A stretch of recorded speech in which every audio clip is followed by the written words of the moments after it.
সহজভাবে যাতে সবাই একটু বুঝতে পারে সেরকম ভাবে বানানোর আমার baby universe in the laboratory আমি চেষ্টা করব এক্সপ্লেন করার, জানি না কতটা সফল হব। সো আমরা যদি শুরু করি এমন ভাবে যে fundamental constituents of visible matter, যে কোনো ম্যাটার নিই, ফর জলের বোতলটাই নিলাম। এই জলকে যদি আমরা ভাঙতে থাকি আমরা কি পাবো? জলে কত মলিকিউল পাবো, তারপরে আমরা পাবো অ্যাটম। যে অ্যাটম 100 বছর আগে জানতাম এটাই হচ্ছে ফান্ডামেন্টাল পার্টিকেল, একে ভাঙা যায় না। কিন্তু অ্যাজ সায়েন্স গ্রো করেছে আমরা জানলাম যে atom consist of nucleus and electron. Nucleus also made of proton and neutron, যেটা এখানে দেখানো হয়েছে, বাট এটাও ফান্ডামেন্টাল পার্টিকেল নয়। Proton and neutron is made of quark, যার ডাইমেনশন হচ্ছে less than 10 to the minus 16 centimetre.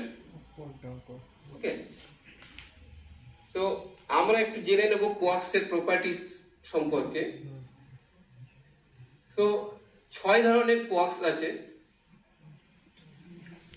Namely up, down, strange, charm, top and bottom. এগুলোর সঙ্গে রিয়েল লাইফের আপ ডাউনের কোনো সম্পর্ক নেই, জাস্ট নেম। ওকে, 6 ধরনের quark.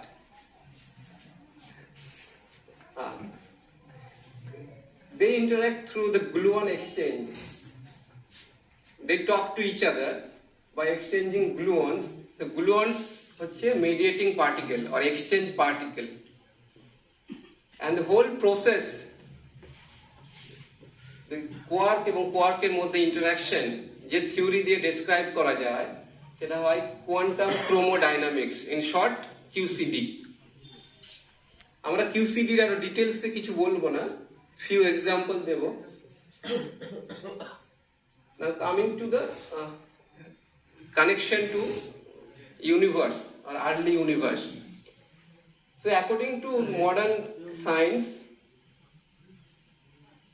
initially there was a big explosion known as Big Bang. This person, okay. This Big Bang, and then the matter was in deconfined phase of quarks and gluons known as quark-gluon plasma. Just after 10 to the power minus 6 seconds. Okay, just after 10 to the power minus 6 seconds, the quarks and gluons are deconfined. Deconfinement, they are not bound, they are moving over a space. Then as temperature cooled down, because the universe is expanding according to this Big Bang model, due to the expansion the temperature will cool down, and the quarks get confined in the hadron like proton and neutron, and then nuclei form, atom form, galaxy form, and today we have 15 billion years now we have Earth where we are living. So what we are trying to do, we are trying to create this quark-gluon plasma phase in laboratory, or the deconfined phase of quark-gluon plasma that was existed just after the Big Bang. So through the experiment we are trying to create the early phase of universe, that is I call the baby universe. And it is not very easy to do that. Let me skip this. Okay, so why it is not easy? So this is a QCD potential. This is mainly for physics student. If you compare this potential with Coulomb potential, the first term is very similar, 1 by R. But you have extra term that proportional to R. That is the mainly responsible for these things getting complicated. So what happened? Like if you have a bound quark and anti-quark, okay, on the here, if you have a bound quark and anti-quark, okay, I don't have a pointer. And if you try to separate it out by increasing a distance, what will happen? So there are two tall. If you increase the distance, this term will be negligible because R is increasing, but this term will increase. It's proportional to R. So what will happen if you increase the distance? This potential energy will get converted into mass. Energy as mass equivalent. So it will eventually create two quarks antiquark pair, and you will get another hadron. So instead of getting free quarks, you are getting again the bound quarks. One hadron this side, another hadron this side. So initially you had a single hadron. So this is okay. So this is not possible to do like this. But sound okay. Oh. So now, if we look at the properties of alpha S, which is very interesting, this alpha S is not a constant number. It decreases with increasing energy or momentum transfer in a collision. Okay, so if you make the distance small, R 1 by R will increase, but alpha S can be smaller. So in this situation, this potential can be weak, and you could make this Q bar free. And it was predicted in around 1970, and the Nobel Prize was given in 2005 because it was experimentally verified in 2000.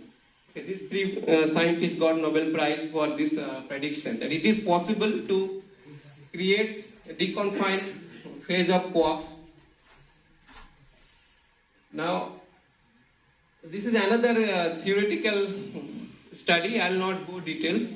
What it tells that if you create sufficient high temperature, then you could create a transition from a hadronic matter to deconfined matter of quarks and gluons. Okay, don't look at this picture.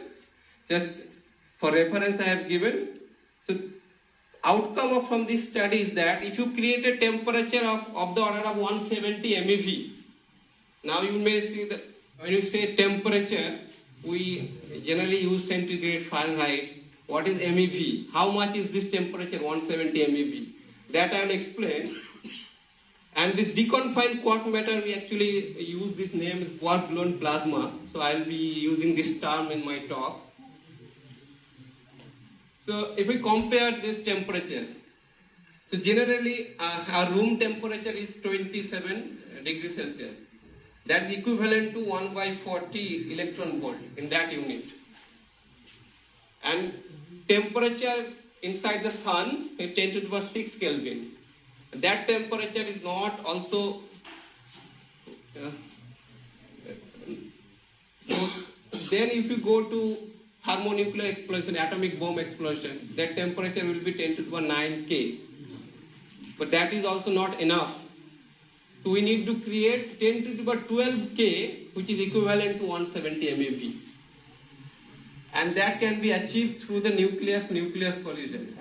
Nucleus I already introduced. If you have an atom and remove the electron, you get the nucleus, which is positively charged. So we need to do this nucleus-nucleus collision at very high energy. Then we can achieve this temperature 170 MeV.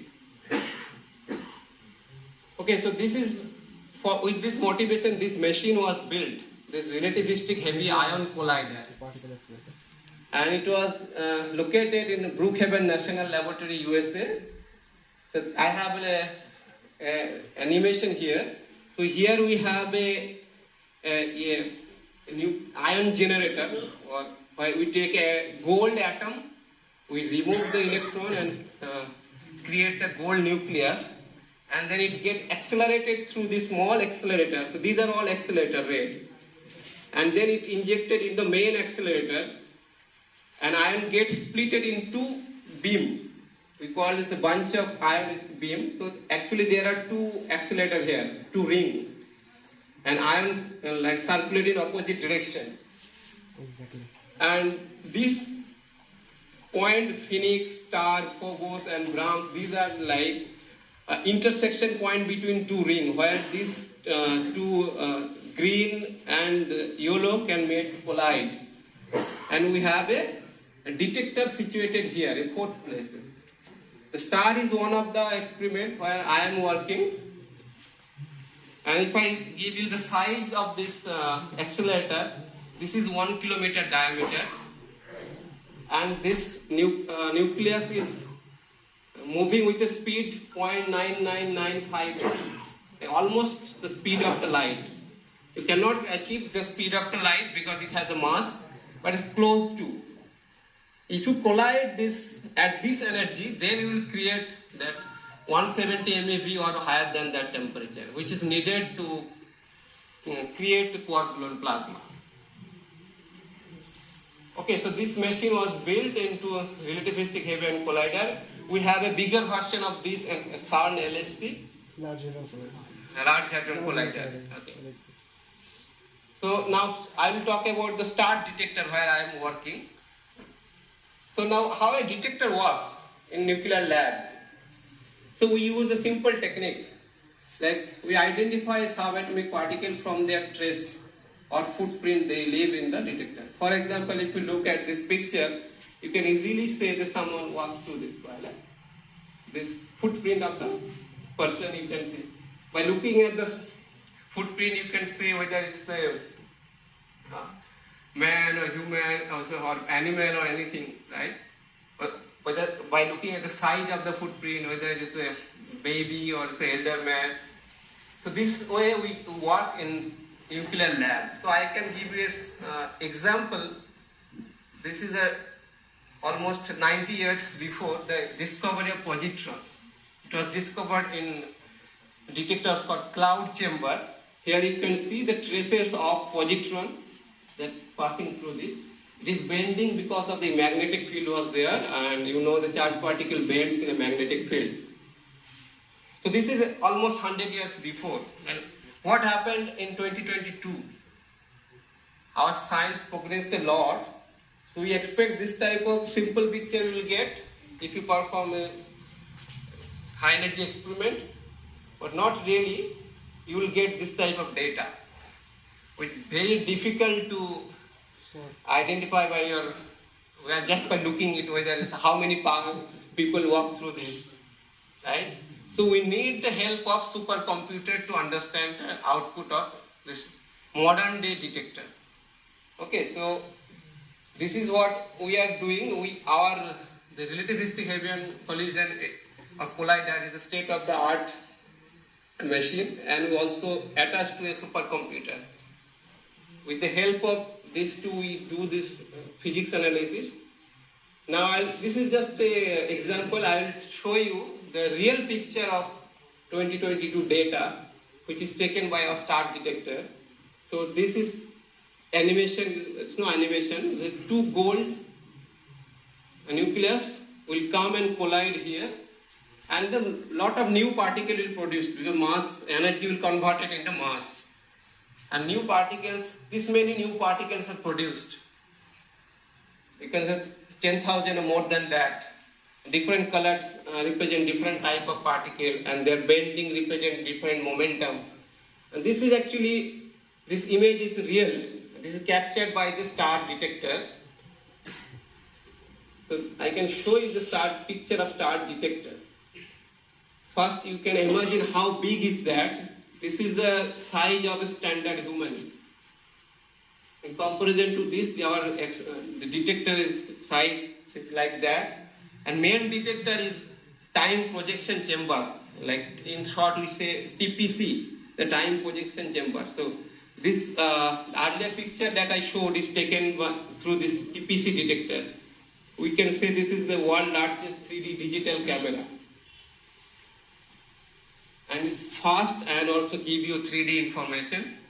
Like this collision happening is very high rate. Like in 10 minutes you get 10 million collision. And every time you are taking data and storing it in a hard drive. So I will talk about little bit of TPC.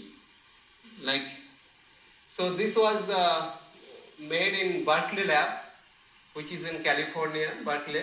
So this is some picture of making of this TPC detector. And then our RIG detector is relativistic heavy collider is situated in New York, Brookhaven National Laboratory. So you had to fly from Berkeley to New York. It was carried by this US Air Force carrier C-5A. This is some image. And then it was carried from airport to Brookhaven National Laboratory. You can see it is our detectors. This one. And then this unboxing is ongoing. When you buy something from Amazon, you do the unboxing. So this is an unboxing happening in a star, and then it's putting inside the magnet. So this is the magnet, TPC inside the magnet, and this is myself taking picture in front of this detector. This is 2010 when I just joined PhD.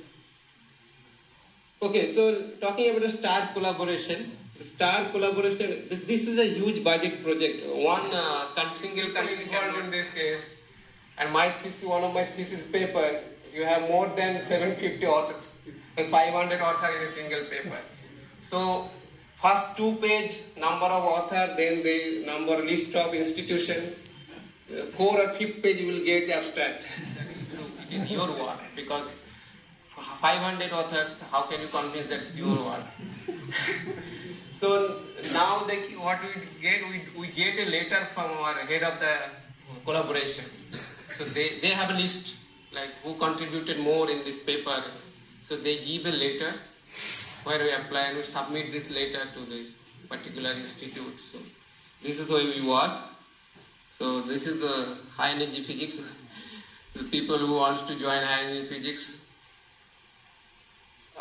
So now coming back to our main discussion, whether we form this early universe or baby universe in the laboratory or not. So there are some evidences. Actually, there are many evidences. I quickly discuss a few of them. First one is jet quenching, then strangeness enhancement, and then collectivity. So I'll briefly explain what is the jet quenching. So what we do, we collide nucleus and nucleus, because our aim is that we will collide at very high energy, and also the energy density should be high. So that is why we choose a gold atom. One could choose a lead also higher. So this is an example of collision. And another collision you can do, proton-proton collision. Very simple collision, where energy density will be less and we do not expect the QGP will form. Like you take a hydrogen atom, remove the electron, you get a single proton. If you proton-proton collision, if you do, after collision there will be particle produced, few particles, and they have to travel back to back because of conservation of momentum. Right? This has only the longitudinal momentum, this is longitudinal momentum. When they collide, it has to travel back to back. Few particles will go through and this particle will go through.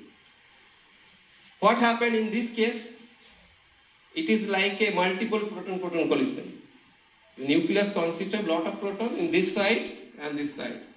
So in this case, for example, one proton and another proton collide here, and because of high energy density, we assume there is a QGP is there. If QGP is there, what will happen? If QGP is there, this particle that will quark actually radiates this energy through gluon radiation, or you can just simply collide with other constituents or other particles. So they will lose energy, right, due to the multiple collision or radiation. So in this side, this particle will face less collision, so they will lose less energy. And another particle passing through this side, it will face more collision and more radiation with them, and it will lose more energy. So if we take one particle and try to look back 180 degree opposite, So what will, in this case, if there is a QGP, if we take one particle here, opposite side, we expect there will be less. If there is a QGP or strong interaction involved here. So we have done this, and we get this picture. So this is the number of particles you count, and this is the angle. So this is a 0 degree. So if we consider this the black line, so this is a peak here, and again you have another peak at pi radian, 180 degree, right? So this signifies this type of collision. Now what will happen in gold-gold? Gold-gold collision data shown by blue. If you see there is a peak at 0, and then there is nothing at pi. So all the particles get absorbed in the medium or quenched. That is why we call jet quenching. And now name jet came because it's a high momentum particle. So when a high momentum particle is traversing through the medium, we call it a jet. So the jet quenching, observation of jet quenching is a significant evidence for QGP formation. So this is what clearly you can see here. The black one, there are two peaks on the both sides, and blue one, there is only one peak on the one side. So there is the one evidence. Okay. So second evidence is that, so I already introduced that there are 6 types of quarks, right? Up, down, strange, sharp. So the strange quark production can be affected if there is a QGP or no QGP. So what we measured is strange quark carrying hadron. So what is the mechanism for strange quark production in QGP? So QGP, if there is a QGP, the strange quark can be produced through these 2 decay channels or two reaction. Quark, anti-quark, they go to strange quark and anti-strange quark. One gluon and gluon can go to strange quark and anti-strange quark.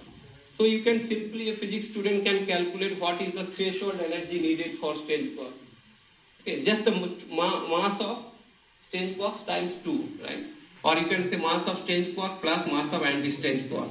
And that is equivalent to 300 MeV. Similarly, if you try to see the strange quark production in non-QGP medium, if there is a no QGP formation, so there are some reaction I listed here.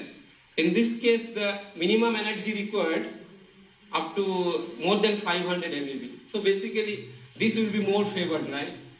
If there is a QGP. So if you may compare strangeness production in a heavy ion collision, nucleus-nucleus collision, or a proton-proton collision where we do not expect QGP, we should get enhancement in a gold-gold collision. The right side I am not going to discuss. This is a bit complicated. Okay, this is actually got inverted this because of format issue. So what we will show here, this strange quark enhancement, whether to observe the enhancement or not. So it has to be more than 1. It is enhancement relative to proton-proton collision, a non-QGP baseline. So we see there these particles contain strange quark and their production got increased in the gold-gold collision. That's another signature that the QGP was formed. Because we have to rely on the indirect evidence, because you cannot just look at the QGP, because lifetime is 10 Fermi. The QGP produced after 10 Fermi, it will again convert it into hadron. And we measure hadrons only. So by measuring the hadrons property, we can get the idea whether QGP is formed or not. Okay. And third example is, I'm trying to explain it. Let's see. So the when we are colliding 2 nucleus, right? So let's say your Z axis is perpendicular to this PPT or board, and these 2 nucleus moving oppositely each other. So at some point they will collide, pass. If their center are not at the same point, they are separated by some distance which is called impact parameter, then you will get a overlap area like this, which is shown here, the overlap area. So this region the collision happened. And in this region, the high energy particle colliding, so lot of new particle will produce, and they will interact with each other. So, and you know that from the kinetic theory of gas, that interaction gives rise to pressure. And these, if you have a pressure inside and pressure out, no pressure outside, you will have a pressure gradient. And because of that, if you measure the pressure gradient along this x, it will be more than y, because x side is small. So because of this anisotropy, at the initial geometry, you have more pressure in this x direction and y direction is a less pressure. So particles that produce, they feel more force along x-axis. So if we look at their momentum distribution, which is shown here, the py versus px, so this is also anisotropic, but it is got inverted by 90 degrees. So we can measure this anisotropy of momentum pace. And this anisotropy of momentum pace depends on various factors. This is actually expanding. So expanding depends on your transport properties, like for example viscosity. If a more viscous liquid will expand slowly, right? So this quantity, the measured anisotropy, depends on initial this geometry and also the transport property. So we can only measure this anisotropy in momentum pace and compare with theoretical prediction, and we can learn about this QGP. So here we have measured this anisotropy, which is denoted as a term V2. Okay. So we measured as a function of transverse momentum. These are the data. This red and blue are the data. And we compared with the theoretical prediction. Theoretical prediction available in two cases. One is with QGP. If there is a QGP, what would be this V2? If there is no QGP. So this blue dotted line, a red dotted line, as a hadron gas equation of state. So no QGP model, and which fails to explain the data. And if you say that this equation of state with phase transition means there is a QGP, and it explains the data. So this is another evidence that there is a QGP formed in the gold collection. Otherwise, you cannot explain this thing. Okay. So I am not going to discuss this. Okay, coming to this. So I discussed three evidences: jet quenching, strangeness enhancement, and this V2 or anisotropy measurement. There are many evidences that suggest that there is a QGP formed in gold-gold collision, which is actually a situation like the early universe. Now, what are the properties of that medium? That is interesting. Our main aim is to study the properties of this deconfined quarks and gluons. We can study different properties. Here I will briefly mention a few of them. One is the viscosity. And you, a physics student, you know how to measure the viscosity. So this is an example of what is the viscosity. Viscosity is the resistance to flow. Like if you have two type of liquids, one has a low viscosity. Just take the water. If you pour it, it will look like this way. And if you take a jam or something high viscous liquid, it will look like this. So it's just resistance to flow. So what is the viscosity of the quark gluon plasma? So it is not easy to measure like conventional method. You see in physics lab Stokes theorem and other principle. Because QGP exists for 10 Fermi. Like 10 Fermi means is 10 to the power minus 23 seconds. Within that fraction of time you cannot do measurement. We need to identify some observable that depends on viscosity. So this is the animation shows that how the QGP is evolving with time. It is expanding, like universe was expanding, the QGP after production is expanding. So this expansion actually depends on the viscosity. If it is less viscous, high viscous, and eventually it will give you the anisotropy and momentum pace. So if you measure the anisotropy and momentum pace, that depends on viscosity. So we have measured this V2 again. I showed here the data, the blue, and we have calculated through the hydrodynamic simulation, like by giving different viscosity input, what would be the V2. and we compare with the our data. So first one is this eta is the viscosity. Here we use this term eta by S, so it's like viscosity by entropy density. This is a dimensionless quantity. So if we give it 0 eta, then it's overpredict the data. It cannot explain the data. If we increase little bit of like 1 by 4 pi, then it's still overpredict. And if you even increase eta by S to 2 into 1 by 4 pi, then it's underpredict the data, and so on. So we can easily say that the viscosity of the QGP should be in between these two numbers. You can add one more value and you can explain the data. So this eta by S is 1 by 4 pi and close to the, it has a significance. Because according to modern string theory, this suggests that you cannot have any matter whose eta by S is less than 1 by 4 pi. Whatever matter you take, its eta by S has to be greater than equal to 1 by 4 pi. And the QGP that will be produced suggests that its viscosity is close to the 1 over 4 pi. And if you compare with our non-liquid, for example, water, H2O, so this is eta by S as a function of temperature. This is minimum viscosity, then nitrogen and helium. The QGP is the lowest one. So this is the lowest viscosity ever measured in any experiment for any liquid.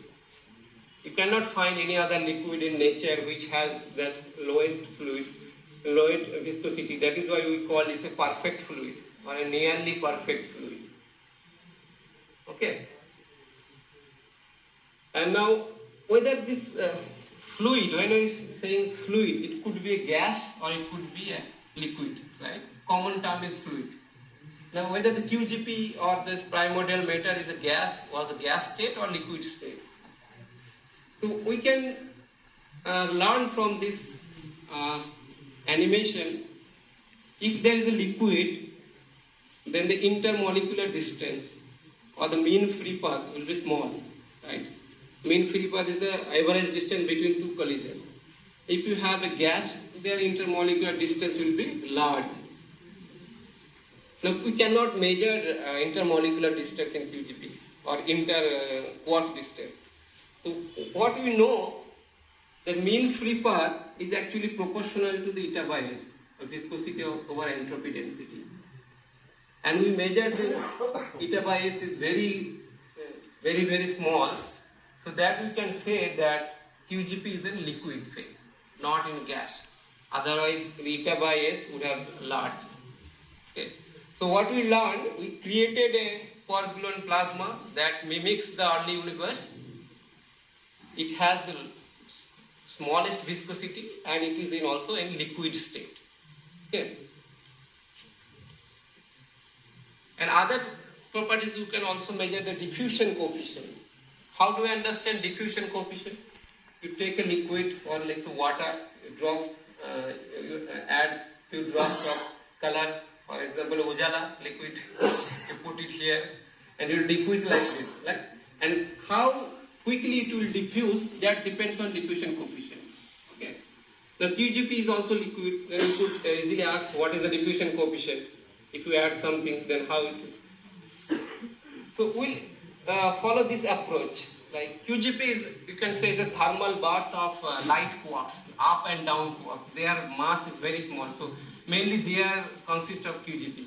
But there are some heavy quarks like charm quark, whose mass is 1.3 GeV, and up and down quarks is 2 and 4. So if we in this animation, all black dots are up and down quarks. There's a thermal bath of up and down quarks, and the yellow dots are charm quarks. They are just produced. So how they will diffuse?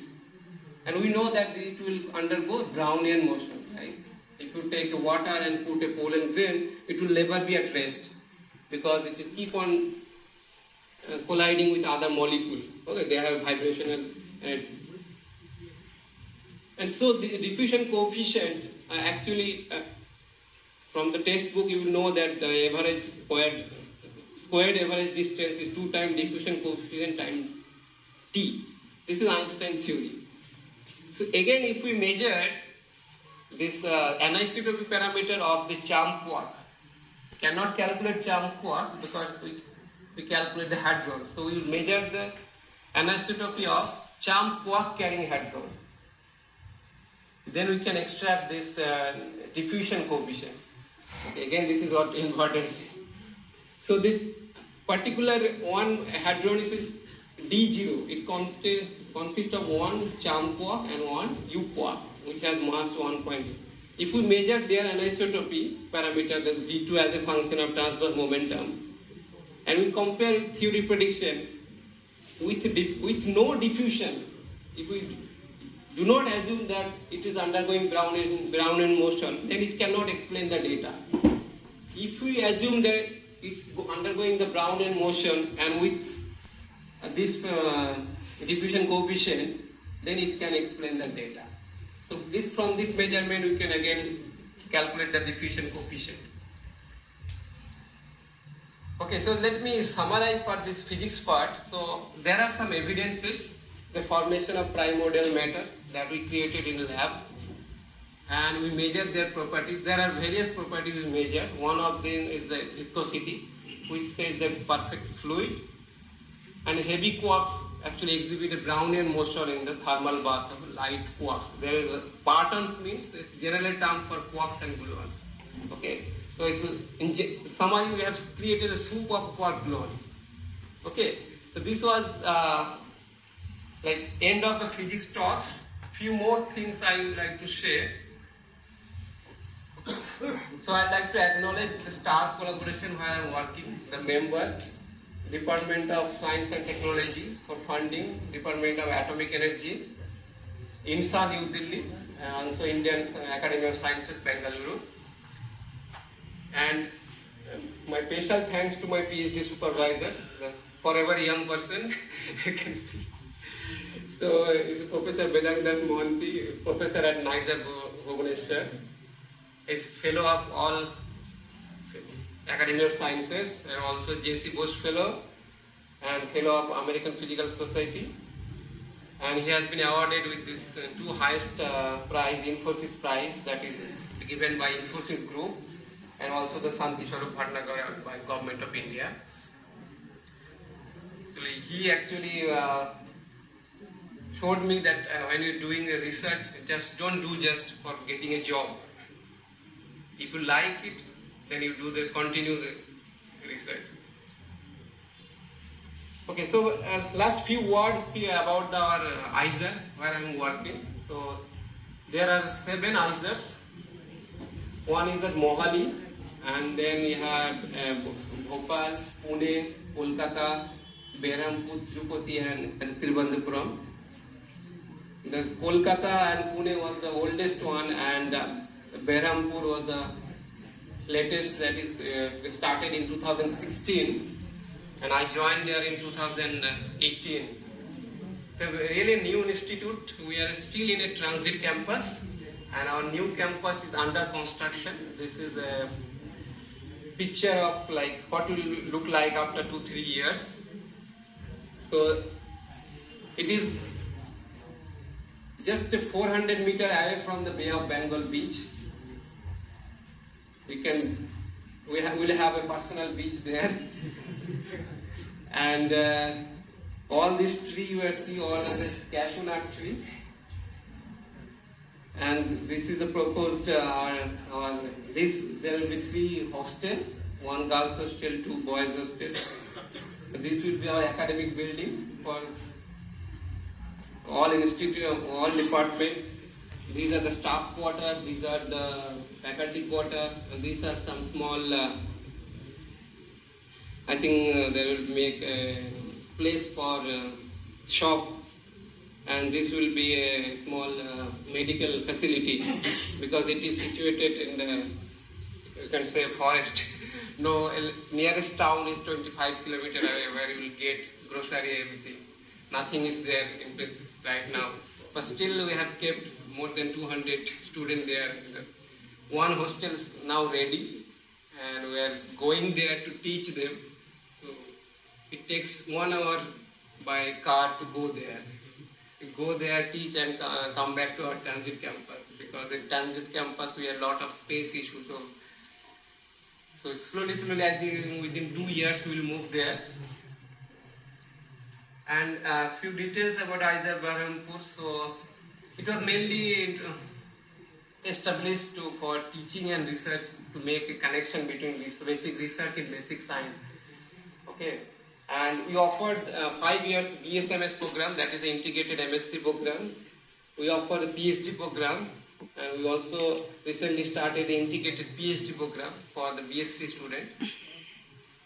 And student can join through 3 channels. One is the JEE Advanced, and IISER has their own entrance test, and also the KBPY channel they can go. And this is the academic calendar. We have 2 sessions. Session is the 4th month semester, August to November. Then December is the winter vacation. Then next session will start from January to April, again the 4 month, and summer vacation is May to July, where student will do this summer internship. I think that is, all. Thanks, and I'll be happy to ask questions mainly from the student if they are interested.